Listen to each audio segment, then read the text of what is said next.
नमस्कार, welcome to career 247। मैं हूं प्रशांत धवन। नाउ रिसेंटली इजराइल के 15 फाइटर जेट्स ने, जी हां, 15 फाइटर जेट्स ने बॉम्बिंग करी है कतर की राजधानी की। जिस तरीके से जो विजुअल सामने आए हैं, जिस तरीके से इजराइल ने दुनिया भर के सभी कंट्रीज को इग्नोर करके सीधा कतर को बॉम्ब कर दिया है ना, इसका बैकलैश आज के समय इजराइल फेस कर रहा है। ऐसी कमेंट्स आ रही हैं जो हमने आज से पहले एक्सपेक्ट किया नहीं था कि ये भी देखने को मिलेगा। बट पहली बात तो यहाँ पे आप ये नोट करोगे, इंडिया जो यूजुअली आप देखोगे इजराइल के इशू को लेकर पिछले 10-11 सालों में काफी हद तक न्यूट्रल रहा है। कुछ केसेस में हमने इजराइल का समर्थन भी किया है। इस पर्टिकुलर केस में भारत ने साफ साफ बोला है कि हम बहुत ही ज्यादा चिंतित है। We are deeply concerned over Israeli strikes in Qatar. हम अर्ज करते हैं डिप्लोमेसी। सेम स्टेटमेंट आप देखोगे यूरोपियन यूनियन से आई है, कई अरब कंट्री से आई है, और कतर के प्रधानमंत्री तो ये कह रहे हैं कि इंटरनेशनल लॉ के हिसाब से कतर के पास आज के समय अधिकार है कि अब कतर जाकर इजराइल को बॉम्ब कर सकता है, इजराइल को ये लोग अटैक कर सकते हैं। नाउ अगेन गुड लक, अगर ऐसा आप ट्राई करना चाहते हैं। आई एम श्योर कतर को यहाँ पे सक्सेस मिलेगी या नहीं मिलेगी, इसके बारे में इनके पीएम अच्छे जानते हैं। बट सबसे ज्यादा एक अजीब बात यहाँ पर यह हुई है कि इनिशियली जब इजराइल की एयरफोर्स कतर में गई, इनके एयर स्पेस को वायलेट किया, बॉम्ब कर दिया, इनकी सॉवरेनिटी को वायलेट किया, और ये कहा कि जो हमास की लीडरशिप है ये यहाँ पर बैठी हुई थी, इसको हमने यहाँ पे टारगेट किया है इस अटैक में। उस वक्त ना व्हाइट हाउस की तरफ से एक स्टेटमेंट आई। व्हाइट हाउस ने इनिशियली ये कहा था कि देखिए बिल्कुल अभी इजराइल ने अटैक किया है कतर को, और हमने एक्चुअली कतर को बताया था कि इजराइल के फाइटर जेट्स आएंगे।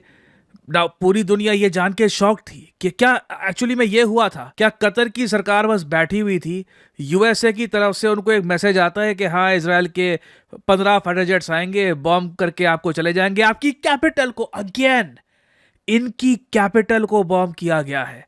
कतर अपने आप को आज के समय पोजीशन कर रहा है as a global 21st century country, जो दुनिया भर के स्पोर्टिंग इवेंट्स होस्ट कर सकता है, जो एक टूरिस्ट अट्रैक्शन है अपने आप में। वहाँ की कैपिटल को जाके बॉम्ब कर देना बहुत बड़ी बात है। इंटरेस्टिंग बात देखिए, कतर की सरकार कुछ ही घंटों बाद सामने आई और पूरी दुनिया को इन्होंने ये बताया कि देखिए बिल्कुल यूएसए का वर्जन गलत है। इन्होंने सीधा सीधा एक वर्ड यहां पर यूज किया है, इट इज बेसलेस। इन्होंने कहा है कि कोई यूएसए की वार्निंग नहीं आई। नाउ ये अपने आप में शॉकिंग बात है। यूएसए क्या कमेंट कर रहा था फिर? क्या यूएस की जो इनिशियल कमेंट थी कि हाँ हमने बताया था कतर को, वो इल इन्फॉर्म्ड थी? और डोनाल्ड ट्रंप क्या कर रहे थे? क्योंकि सब में ट्रंप का काफी बार क्वेश्चन आएगा, क्योंकि ट्रंप को लिटरली कतर ने एक प्लेन गिफ्ट किया है और दुनिया भर के और गिफ्ट्स भी कतर से ट्रंप को मिलते रहते हैं। इवन दो मुझको यहां पर एक बात बोलनी पड़ेगी, आज से कुछ साल पहले डोनाल्ड ट्रंप कतर के बारे में कुछ और बोला करते थे। कुछ एक पुरानी वीडियो है ट्रंप की, काफी टाइम पुरानी है, उसमें एक बार सुनना कि कतर के बारे में ट्रंप बोल क्या रहे हैं। अब ये वाला जो पार्ट है ये सुनिएगा। ट्रंप की पुरानी ट्वीट्स, पुरानी वीडियो देख के मजा बहुत आता है, क्योंकि एक टाइम पे कुछ बोला करते थे, फिर बाद में चाहे पाकिस्तान हो कतर हो, कहीं से पैसे का फायदा मिल गया इनको, कंप्लीट यू टर्न ले लिया। ये सुनिए कतर के बारे में ट्रंप के पहले क्या विचार थे। Unfortunately, has historically been a funder of terrorism at a very high level. And in the wake of that conference, nations came together and spoke to me about confronting Qatar over its behavior. So we had a decision to make. Do we take the easy road, or do we finally take a hard but necessary action? We have to stop the funding of terrorism. I decided, along with Secretary of State Rex Tillerson, our great generals and military people, the time had come to call on Qatar to end its funding. They have to end that funding. And its extremist ideology in terms of funding. I want to call on all of the nations to stop immediately supporting terrorism. Stop teaching people to kill other people. खैर काफी लंबी statement है, but यहाँ पे crux ये है, Trump ने पहली टर्म में ना कहा था कि कतर आतंकवाद फैलाता है, कतर को रोकना होगा, दुनिया भर के देशों को इकट्ठा आना होगा ताकि हम कतर को रोक पाए, लोगों को मारना, ये जो रेडिकल सोच है ये फैलाना बहुत गलत है। अब ये ट्रंप के विचार थे कतर के बारे में।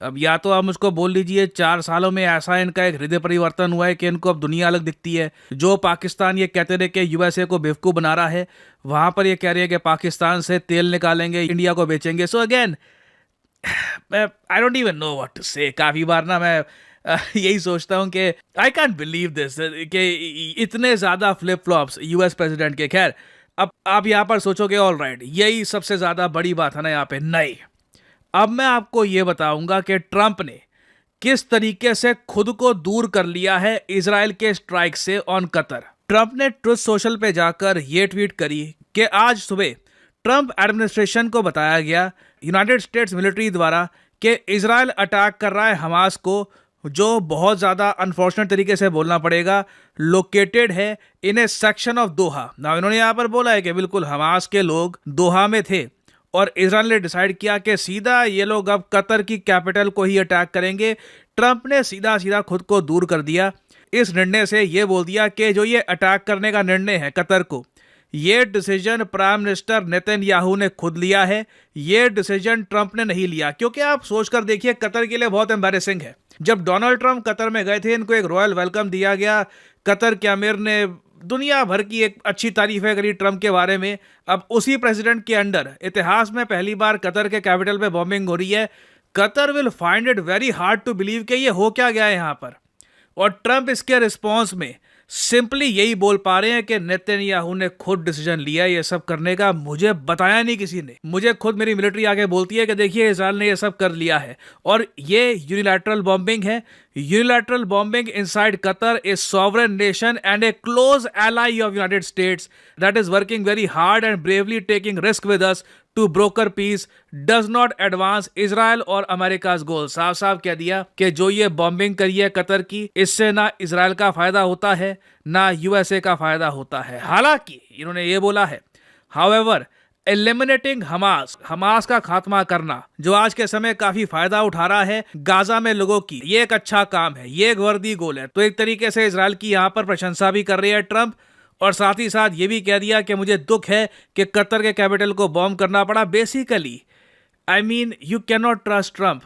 अगर कतर ने जिस टाइप की आप कह लीजिए खातेदारी करी है ट्रंप की, उसके बाद भी ट्रंप इनकी कैपिटल की बॉम्बिंग नहीं रोक पाए। You can not trust this guy. ये कुछ आप कह लीजिए इनकी स्टेटमेंट्स की कुछ इतनी क्रेडिबिलिटी है नहीं।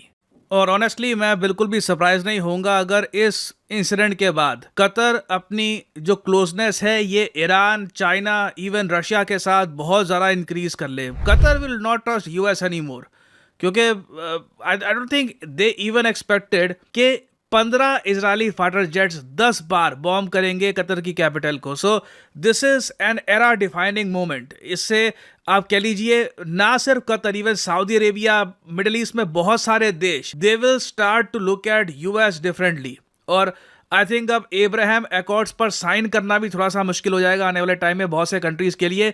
सो this is a major geopolitical development. अभी इससे रिलेटेड बहुत सी डेवलपमेंट्स आएंगी, बहुत कुछ होगा, देखना होगा कि क्या कतर इजराइल को अटैक करने का प्रयास करता है या नहीं करता। मैंने आपको बता रखा है इस वैसे कि कतर की एयरफोर्स काफी इंप्रेसिव है। इनके पास रफाल फाइटर जेट है, F-15 फाइटर जेट है इनके पास बाय बोइंग। उसके अलावा इनके पास यूरो फाइटर टाइफून है, जो अपने आप में एक बहुत ही ज्यादा फॉर्मिडेबल फाइटर जेट है। तो क्वेश्चन ये आता है कि are they ready to take on Israel? क्या ये कोशिश करेंगे यहाँ पर ऐसा कुछ करने की या नहीं? तो इससे रिलेटेड अभी अपडेट्स आएंगी, कुछ अपडेट्स आती है तो मैं आपके लिए वीडियो लाता रहूंगा।